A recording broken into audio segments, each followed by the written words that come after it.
question or challenge our opinions and values. When a story catches our attention and engages us, we are more likely to absorb the message and the meaning within it. For these reasons, in his speech, The Greatest Story, Lazare will take us on a personal journey to establish connections. Please help me welcome Toastmaster Lazare Lekadou.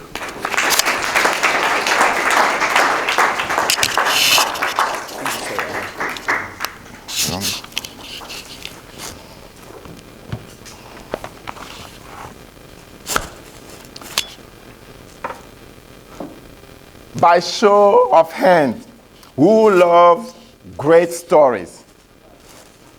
Yes, I guess like I'm an aficionado of those great stories myself. So for those reasons, I have two stories for you this morning. The first one is my own story. I was born and raised in Ivory Coast.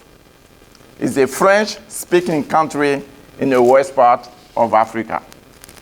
I came in this country years ago for a better life. Now, I landed at JFK in February, the coldest month in history of New York. It was freezing cold. To top that, I had only $3 in my pocket and knew nobody. Now, I know you know, if you have that kind of network and that net worth, you can go far. Needless to say, it has been painful. But despite that humble beginning, my life turned out wonderful. Happily married, living a great life. And I can attribute that success over here to two people. First, my wonderful wife, who has been always supportive. And second, another person who has been always by my side, no matter what.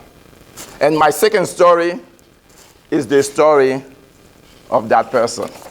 And his story starts like this.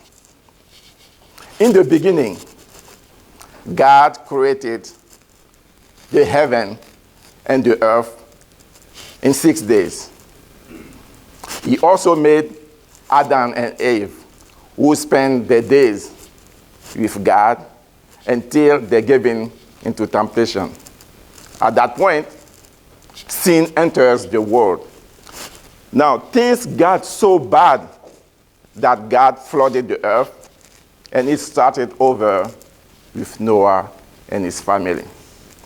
Now, years later, God called Abraham to follow him with a promise to make Abraham the father of a great nation. Abraham follows, he obeys, and God gave him a son, Isaac.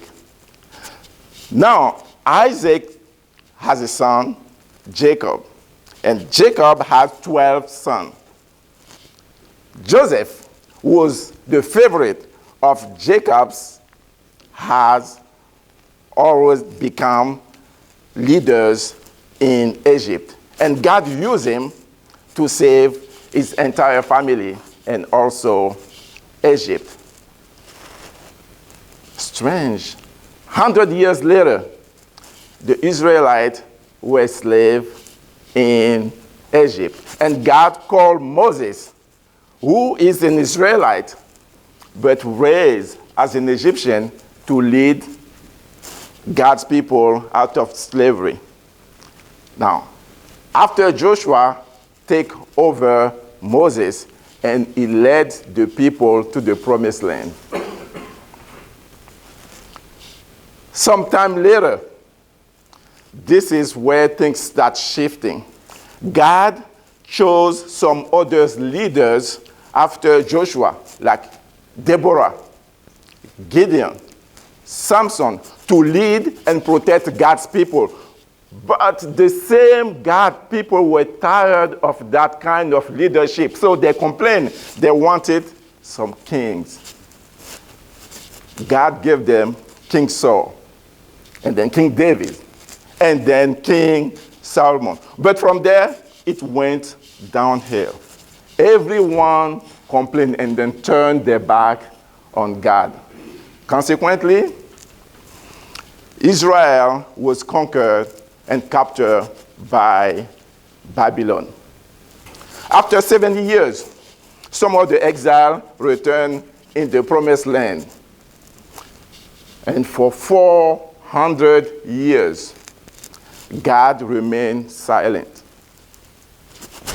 No miracle, no prophet, nothing, just silent. And then, Jesus was born when the silence is broken. He lives a great life. He tells us the truth. He gives us some miracle. He was showing us that he is God. He even showed us the extent of God when he took our own sin and died on the cross. He was put into a grave. After 3 days, he rise again. He conquers sin and death. His followers just start traveling and sharing that good news. We, today, are part of that same story, and we have that chance to change the world and tell the love that he has shared with us. For me, this was the person that has been always by my side. That is the story. And for me, that story I just told you is the greatest story that has ever been told. Thank you.